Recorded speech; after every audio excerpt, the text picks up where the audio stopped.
Firebird և Nvidia ընկերությունները Հայաստանում կիրականացնեն մոտավորապես $500 միլիոն սկսած ներդրումային ծրագիր կառուցելով արհեստական բանականության խոշոր տվյալային կենտրոն։ Վարչապետը կարծիք հայտնեց, որ նախագծի գործարկումը կարող է իրականացվել ակադեմիական քաղաքի տարածքում։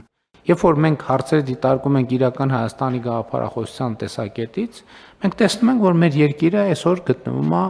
բավականին լավ եւ հեռանկարային վիճակում։ Նիկոլ Փաշինյանի գնահատականն այն է, որ հայ ժողովուրդը դժոխային իրադարձությունների միջով անցնելով հասել է մի կետի, որ մեր երկրի առաջ բացվել են աննախադեպ հնարավորություններ։ Մեր պատմության մեջ մենք այսպիսի շանս ապահովելու մեր պետության հարարտևությունը առաջիկա հարյուրամյակների համար երբեք չենք ունեցել։ Իհարկե, ակնհայտ է, որ կան նաև սպառնալիքներ, եւ ընդ որում այդ սպառնալիքները եղել են միշտ։ Վարչապետը հավելեց, այսօր այդ սպառնալիքները կառավարելի են դարձել նրա համոզմամբ, եթե Հայաստանը ունենար անվտանգության խնդիր, ապա նմանատիպ ներդրումներ մեր երկրում չէին արվի։ Մինչ զեկուցվող հարցերին անդրադառնալը, վարչապետը խնդրեց նաև մանրամասներ հայտնել 3 ճամբարակում տեղի ունեցած պայթյունի վերաբերյալ։ Նախնականով, որ գազի արտահոսքի հետևանքով կուտակված գազի պայթյուն է տեղի ունեցել եւ շենքի փլուզում 282 փրկարար ծառայող է ներգրավել որոնողափրկարարական աշխատանքներին, ցավալիորեն ունեցել ենք 5 զոհ, 12 հոսպիտալացված անձ, վերջիններիս վիճակը բավարար է, 1 անձ դուրս է գրվել,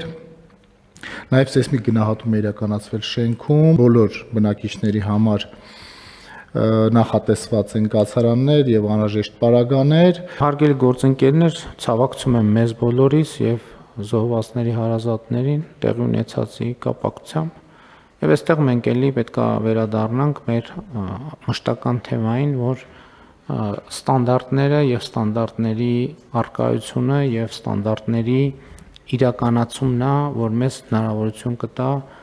կամ խուսափել կամ նվազագույնի հասցնել նման դեպքերը եւ պետք է այս ուղղությամբ աշխատենք։ Անապահովության գնահատման նոր համակարգով անապահով ճանաչված ընտանիքի աշխատունակ անձանց համար կարճաժամկետ ուսուցման դասընթացի կազմակերպման եւ զբաղվածության ապահովման փորձնական ծրագիր կիրականացվի Կոտայքի եւ Սյունիքի մարզերում։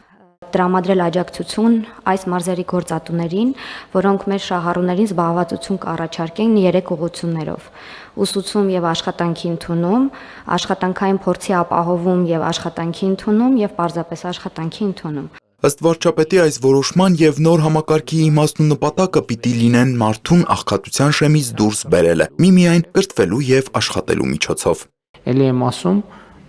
աղքատությունը հաղթահարելու ուրիշ ճանապարհ պարզապես գոյություն չունի եւ սա է միակ ճանապարհը, որով հնարավոր կլինի աղքատությունը հաղթահարել։ Նոր փոփոխության համաձայն քրեական դատավարությունում վերաքննիչ բողոքները որպես կանոն կքննվեն գրավոր ընթացակարգով, սահմանելով միայն որոշ բացառիկ դեպքեր դրանից շեղվելու համար։ Արդարադատության նախարարի խոսքով վերաքննիչ բողոքների քննությունը պետք է տևի 6 ամիս, որը դատարանի պատճառաբանված որոշմամբ կարող է երկարաձգվել միայն 1 անգամ 4 ամիս ժամկետով։ Քրեական գործերով վերաքննիչ բողոքների մեծաքանակության պայմաններում գրավոր ընթացակարգի կիրառումը եւ միաժամանակ վերաքննիչ բողոքների քննության հստակ ժամկետների սահմանումը կնպաստի արդարադատության որակի եւ արդյունավետության բարձրացմանը, կերաշխավորի գործերի քննության ողջամիտ ժամկետների պահպանումը, բացառելով նաեւ բանավոր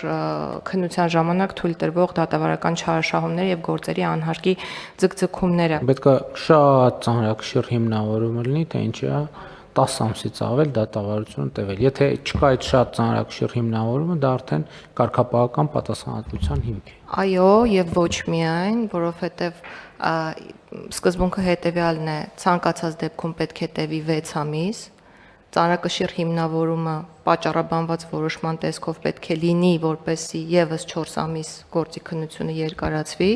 եւ եթե նույնիսկ այդ որոշումը պատճառաբանված չլինի, հնարավոր է կրկին առաջանա դատավորին կարգապահական պատասխանատվության ենթարկելու հարց։ Տավուշում տնամերձ հողամասերում կիրականացվի այգեհիմնման եւ ոռոգման արդիական համակարգի ներդրման երկրորդ փորձնական ծրագիրը։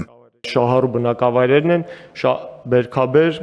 Գիրանց, Ծաղկավան եւ Խաշտարակ բնակավայրերը։ Իջևան համայնքի 4 բնակավայրերում տնամերձ հողամասերում այգեհիմնում իրականացնել ցանկացողների ընդհանուր թիվը այս նոր ծրագրից օգտվողներից 305 է, ընդգրկելով 18.2 հեկտար տնամերձ տարածք։ Ծրագրին կառավարության ներդրումը կլինի 95%-ի չափով, համայնքինը 5%-ի։ Վարչապետը կարևորեց այն, որ պետության տրամադրած տնկիները լինեն որակյալ ու սերտիֆիկացված։